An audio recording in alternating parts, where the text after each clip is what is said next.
Hi, I'm Kate Gifford and these are our July 2020 Myopia Musings.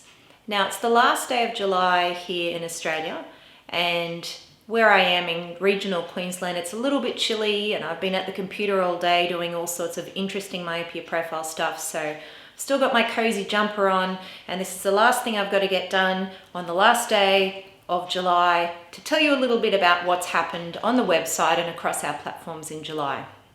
I've got my trusty phone with me for some notes because there's lots of stuff that I want to tell you. So what I've been looking at today is some analysis on the Myopia Profile Facebook group. Now this might be the main place where you've engaged with Myopia Profile, and I'm excited to say we have nearly 8,000 members in the group.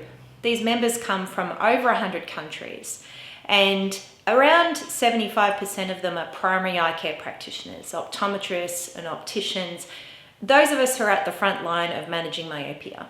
The next biggest group are students, and I think this is fantastic because this reflects who's likely to be doing the heavy lifting when it comes to putting myopia management into practice.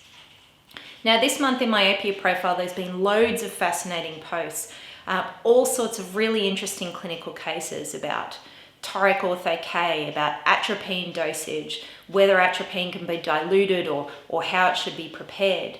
About axial length compared to myopic diopters, heaps more really interesting clinical cases. And we know that clinical cases are the things that you find most engaging in the Facebook group.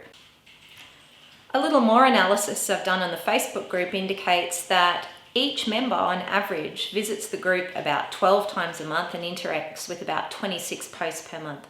So in total that means more than 100,000 engagements and more than 200,000 post views in a month. So that's pretty exciting stuff, and if you've got any colleagues who really want to get involved in this area of practice, there's just nothing like the Myopia Profile Facebook group in the world for them to be able to do this. That's about all I wanted to tell you about the Facebook group. Jump in and check all of that stuff out. What I want to tell you about next is the new content we've added to the Myopia Profile website this month. Now these are in two main themes. The first is new science, and the second is spectacle prescribing. I'll talk about spectacle prescribing first. So we released our latest edition, or our second latest edition of Myopia Profile Digest, which is our e-newsletter sent every 2 weeks, on spectacles on the 14th of July. And there was a lead blog that I wrote for this particular e-newsletter called When to Prescribe Spectacles for Myopia Management.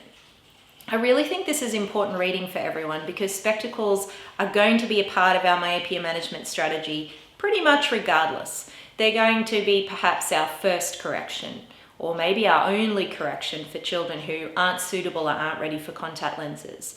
They could be a backup option for our contact lens wearing children. They could be our adjunct treatment for children who are using atropine.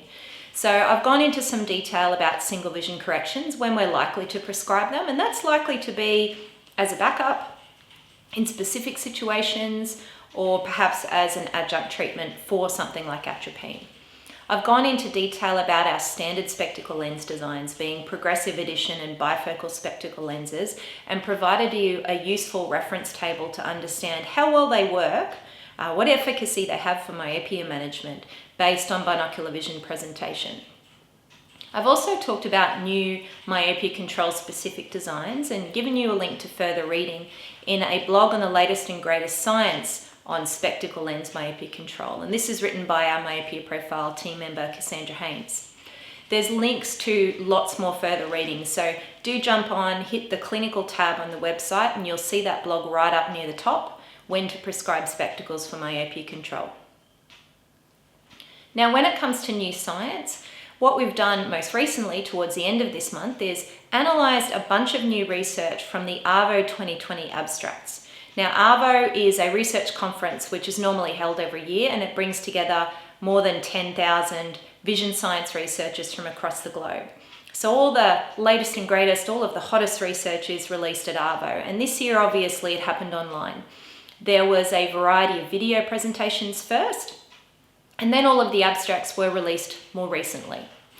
So Paul and I have reimagined the science section of the website. Paul will be driving this, and what we've done to kick this off is we've taken 4 really interesting abstracts from the Arvo 2020 release and analysed them in depth. So what we've done is we've provided a summary, clinical relevance, we've talked about limitations and future research, and then we've pitched these in view of the field, in view of previous research and what this might tell us in future. If you jump onto the website and hit the Science tab, you'll see this new content, and I'm going to be sharing this content through the Facebook group through the start of August. We shared that new release of content in our Myopia Profile Digest e-newsletter, which we sent on the 28th of July. So there's lots of new stuff on the website for you to look at, and an exciting new development on the website for us this month is that 2 of our online courses, Myopia Management in Practice and Binocular Vision Fundamentals, have achieved continuing education accreditation in the UK, so that's CET accreditation, and in the USA and Canada, that's COPE accreditation. We're really excited about that because that hopefully leads more practitioners to engage in these areas, and we've got a lot of growth of engagement from the UK and USA and Canada in recent times. Hopefully this helps them to engage with this content. So our Myopia Management in Practice course is the only one of its type in the world that's freely accessible. It's all text-based. It's got a variety of information to help you understand the fundamentals of myopia management and how to put that into practice. Our Binocular Vision Fundamentals course is not just about myopia, it's relevant to any of your patients who have 2 eyes, and hopefully most of them have 2 eyes, fingers crossed. It does have relevance to myopia, and it covers all aspects from assessment, diagnosis, management, and communication as well. Our other really important course, which was launched last month, is Keratology Fundamentals, and at the moment that's undergoing continuing education accreditation in 5 regions of the world. So we'll let you know as soon as that's ready to go. But the course is ready to go and ready for you to engage with, and it's already had a fantastic response right off the bat. So that's all the exciting stuff that's on the website that I wanted to tell you about this month. And I'll just check what else I wanted to tell you about. I wanted to tell you about the newsletters first of all. So if you haven't subscribed to the Myopia Profile Digest newsletters, we don't automatically share them to the Facebook group. Some of the content will be shared, but if you want this to hit your inbox, you need to separately subscribe because we want to make sure you're getting it because you want to get it. If you want to have a look at our previous editions, and in particular this month we've sent the editions on spectacle lens prescribing and also on latest research, head to the Myopia Profile website and just jump right down to the bottom and have a look at the footer on any page. In the footer on any page, you're going to be able to see a sign-up box for the newsletter, and you'll also be able to review previous editions. So don't miss out on that. It's not just that content. We also have latest myopia news, we have latest science, we also have links to clinical case studies as well. So make sure you jump onto that. And let me see what else I wanted to tell you. So I also wanted to tell you, exciting news in the myopia sphere this month. This was shared in the Facebook group, but I think it's worth highlighting. So Johnson & Johnson have received FDA breakthrough device approval for a new device. Now, we don't know what's a contact lens, obviously. We know it's a contact lens device, but what this breakthrough device designation likely means is that they've got something exciting up their sleeve and they've been approved to go through an expedited process to achieve FDA approval. So the first contact lens to achieve FDA approval for myopia control was the Coopervision MiSight lens. That happened in November 2019.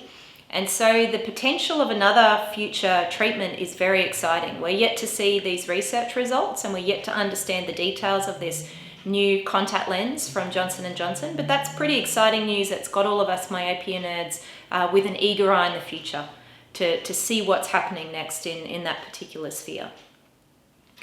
And to wrap up the July 2020 Myopia Musings, I just wanted to say a note or say a little bit about Professor Brien Holden. So just recently it was the 5th anniversary of his untimely passing, and he's such an important person in worldwide eye care and especially in the myopia sphere. He did so much to bring awareness of myopia as a global eye health condition and as a global public health concern to the fore.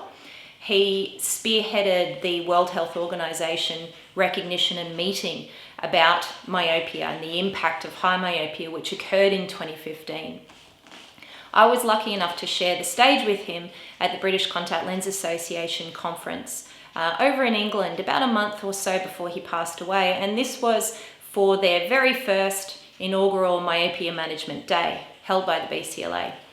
And a quote that's really stuck with me that Brien said, maybe it was that day, maybe it was another time, whatever it was, it's really stuck with me, is that optometry, or primary eye care, should be at the forefront of myopia management. And if I put my own twist on that, what that means to me is there's nothing more optometry or nothing more optics than myopia management. We're talking about doing good refractions. We're talking about managing children. We're talking about fitting glasses and contact lenses. We're talking about extension of scope in some countries in the world into pharmaceutical management with atropine. And we're talking about understanding where we need to work with ophthalmology, with secondary and tertiary care, to be able to manage unusual cases, very high myopia, or children with potentially syndromic conditions. So optometry really is at the front line, and that was a really important stance that Professor Brien Holden had, and I think that's a really important thing that drives us as Myopia Profile, to make sure that this is accessible and that we really are increasing our uptake in primary eye care. That's about all I wanted to tell you for July 2020 Myopia Musings. Jump onto the website myopiaprofile.com or the Facebook group called Myopia Profile to learn heaps more and to enjoy the nerdy goodness. Thanks for listening.